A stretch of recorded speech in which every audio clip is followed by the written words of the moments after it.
गणेश संकट चतुर्थी व्रत माह मास में कृष्ण पक्ष की आने वाली चतुर्थी को संकटा चौथ कहते हैं।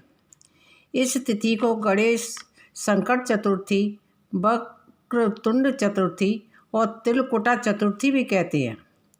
इस दिन गणेश भगवान का व्रत रखते हैं और तिल का दान करते हैं। कहते हैं तिल का दान करने से सभी मन की इच्छाएं पूरी होती हैं, संतान की उम्र बढ़ती है, संकटों से निवृत्ति होती है। संकट चौथ का महत्व क्या है? कहते हैं कि इस दिन भगवान गणेश अपने जीवन के सबसे बड़े संकट से निकल कर आए थे, इसलिए इसे संकट चौथ कहते हैं। एक बार माँ पार्वती जी स्नान करने गईं तो उन्होंने अपने शरीर के मैल से गणेश जी का पुतला बनाकर उसमें प्राण संचार करके रख दिया और कहा, मैं स्नान करने जा रही हूँ, कोई अंदर ना आ पाए। जब शिव शंकर जी कुछ काम के लिए अंदर आए तो गणेश जी ने उन्हें अंदर आने के लिए मना कर दिया।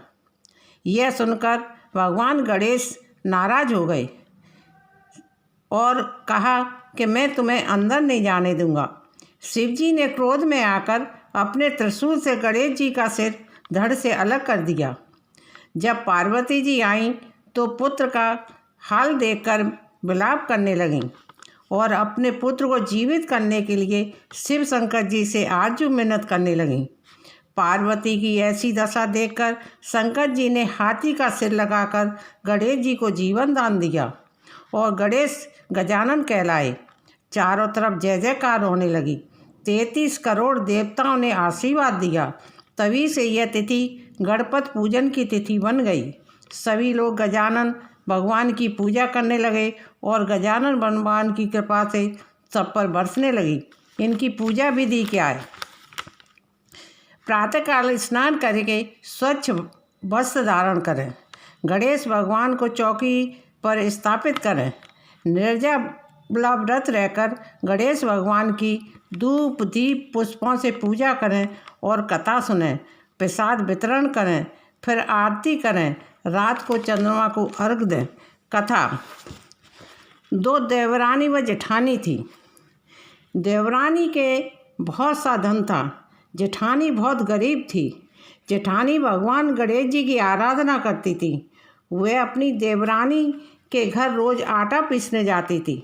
जिस कपड़े से आटा छानती थी वह कपड़ा अपने घर लाकर पानी में धो लेती और अपने पति को घोलकर पिला देती। एक दिन देवरानी के बच्चों ने देख लिया। वह अपनी माँ से बोले कि माँ, ताई तो अपने घर से आटा का कपड़ा ले जाकर ताऊ को घोलकर पिला देती हैं। इस पर देवरानी ने जेठानी से कहा, तुम घर जाओ तो आटा छानने वाला कपड़ा यहीं रखकर और हाथ धोकर जाया करो। उसने वैसा ही किया। घर गई तो उसका पति बोला, मुझे चूर्ण घोल कर पिला दो। जेठानी बोली, आज उसने आटा छानने का कपड़ा रख लिया, इसलिए मेरे पास खिलाने के लिए कुछ भी नहीं है। उस दिन उसके पति ने गुस्से में आकर उसे बहुत मारा। वह गणेश जी को याद करती हुई सो गई। रात को सपने में गणेश जी आए और बोले कि आज तो तिल चौथ है, तू भूखी क्यों सो रही है? तब उसने सारी बात बताई। गणेश जी बोले कि मैं तो घर घर से तिलकुट खाकर आया हूँ, निवटने की मन में है तो कहाँ जाऊँ? वह बोली, हे महाराज, बहुत जगह पड़ी है, जहाँ चाहो निवट लो। गणेश जी निवट कर आए। बोले, कहाँ पहुँचूँ? वह गुस्से में बोली, मेरे सिर से पहुँच लो। गणेश जी सिर से पहुँचकर चले गए। सुबह जब वह उठी तो उसने देखा कि सारा घर तो हीरे मोती से जगमगा रहा है। सारा सिर भी सोने की आभा से दमदमा रहा है। धन को बटोरने में देर हो गई, इसलिए देवरानी के घर न जा सकी। देवरानी ने बच्चों को भेजा कि देखकर आओ कि ताई आज क्यों नहीं आई। बच्चों ने आकर देखा तो जाकर बताया कि ताई के तो बहुत धन हो गया है। देवरानी भागी भागी आई और पूछा कि इतना धन तुम्हारे पास कहाँ से आया? जेठानी ने सारी बात बता दी। इतना सुनकर देवरानी आई और अपने पति से बोली कि आज मुझे बहुत मारो। जेठानी ने जेठ जी को बहुत मारा था तो उसके घर बहुत धन हो गया। उसका पति बोला कि तू धन की भूखी क्यों मार खा रही है, पर वह नहीं मानी। उसने पति ने गुस्से में आकर उसे खूब मारा। वह अपने मकान को खाली करके गणेश जी का नाम लेकर सो गई। गणेश जी आए और बोले, मैं कहाँ निवटने जाऊँ? वह बोली, इतना बड़ा घर है, कहीं भी निवट लो। गणेश जी निवट कर बोले, कहाँ पहुँचूँ? वह बोली, सिर से पहुँच लूँ। गणेश जी सिर से पहुँच कर चले गए। सुबह उठी, उसने देखा सारे घर में बदबू आ रही है। वह बोली, गणेश जी ने मेरे साथ छल किया है। जेठानी को तो धन दिया, मुझे कूड़ा दिया। गणेश जी आए और बोले कि तूने धन की भूखी मार खाई। देवरानी बोली, मुझे माफ़ कर दो और यह सब समेटो, मुझे धन नहीं चाहिए। गणेश जी बोले, अपने धन में से आधा धन जेठानी को दो तो मैं समेटूंगा। देवरानी ने आधा धन जेठानी को दिया। तब गणेश जी ने अपनी माया समेटी। हे गणेश भगवान जी, जैसा जेठानी को दिया वैसा सबको देना। जो यह कथा कहता है, सुनता है, हुंकारा भरता है, उसको गणेश भगवान मनोकामना पूरी करते हैं। दूसरी कथा। एक साहूकार और एक साहूकारनी थे। वह धर्म पुण्य को नहीं मानते थे। इसके कारण उनके घर में कोई बच्चा नहीं था। एक दिन साहूकारनी पड़ोसिनी के घर गई। उस दिन सकट चौथ था। वहाँ पड़ोसिन सकट चौथ की पूजा करके कथा सुन रही थी।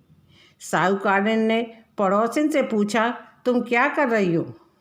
तब पड़ोसिन बोली कि आज चौथ का व्रत है, इसलिए कथा सुन रही हूँ। तुम साहूकारन बोली, चौथ के व्रत करने से क्या होता है? तो पड़ोसिन बोली, इसे करने से अन्न, धन, सुहाग, पुत्र मिलता है। तो साहूकारन ने कहा, यदि मेरा गर्भ रह जाए तो मैं 1.25 सेर का तिलकुट करूँगी और चौथ का व्रत रखूँगी। श्री गणेश जी की कृपा से उसके गर्भ ठहर गया। तो वह बोली, मेरे लड़का हो जाए तो मैं 2.5 सेर का तिलकुट कटूँगी। कुछ दिन बाद लड़का हो गया तो वह बोली, हे गणेश भगवान, मेरे बेटे का विवाह हो जाएगा तो मैं 1.25 सेर का तिलकुट करूँगी। कुछ वर्षों बाद बेटे का विवाह भी तय हो गया और बेटा विवाह करने चला गया, लेकिन उसने तिलकुट नहीं किया। इस कारण से चौथ देव क्रोधित हो गए और उन्होंने फेरे से उसके बेटे को उठाकर पीपल के पेड़ पर बिठा दिया। सभी वर को खोजने लगे, वो नहीं मिला। हताश होकर सब अपने अपने घर लौट गए। इधर जिस लड़की से लड़के की शादी होने वाली थी, वह अपनी सहेलियों के साथ गणगौर पूजने के लिए जंगल में दूब लेने गई। तभी रास्ते में पेड़ से आवाज़ आई, ओ मेरी अर्धब्याही। यह कहकर सुनकर जब लड़की घर आई, उसके बाद वह धीरे धीरे सूख कर कांटा होने लगी। एक दिन लड़की ने माँ से कहा, मैं तुझे अच्छा खिलाती हूँ, अच्छा पहनाती हूँ, फिर भी तू सूखती चली जा रही है, ऐसा क्यों? तब लड़की अपनी माँ से बोली कि जब वह दूब लेने जंगल में जाती है तो पीपल के पेड़ से एक आदमी बोलता है कि वो मेरी अर्धब्याही। उसने मेहंदी लगा रखी है और सेहरा भी बांध रखा है। तब उसकी माँ ने पीपल के पेड़ के पास जाकर देखा कि वह तो उसका जमाई है। तब लड़की की माँ ने जमाई से कहा, यहाँ क्यों बैठा है? मेरी बेटी को अर्धब्याही कर दी और अब क्या लेगा? साहूकारन का बेटा बोला, मेरी माँ ने चौथ का तिलकुट बोला था लेकिन नहीं किया, इसलिए गणेश भगवान नाराज होकर यहाँ बिठा दिया है। यह सुनकर उस लड़की की माँ साहूकारन के घर गई और उससे पूछा कि तुमने सकट चौथ का कुछ बोला था क्या? तब साहूकारनी बोली, तिलकुट बोला था। उसके बाद साहूकारनी बोली, मेरा बेटा घर आ जाए तो 2.5 मन का तिलकुट करूँगी। इससे श्री भगवान प्रसन्न हो गए और उसके बेटे को फेरों पर लाकर बैठा दिया। बेटे का विवाह धूमधाम से हो गया। तब साहूकारन के बेटे बहू घर को आ गए। तब साहूकारन ने 2.5 मन का तिलकुट किया और बोली, हे चौथ देव गणेश भगवान, आपके आशीर्वाद से मेरे बेटे बहू घर आए हैं, जिससे मैं हमेशा तिलकुट करके व्रत रखूंगी। इसके बाद सारे नगरवासियों ने तिलकुट के साथ व्रत करना प्रारंभ कर दिया। बोलो सकट चौथ की जय।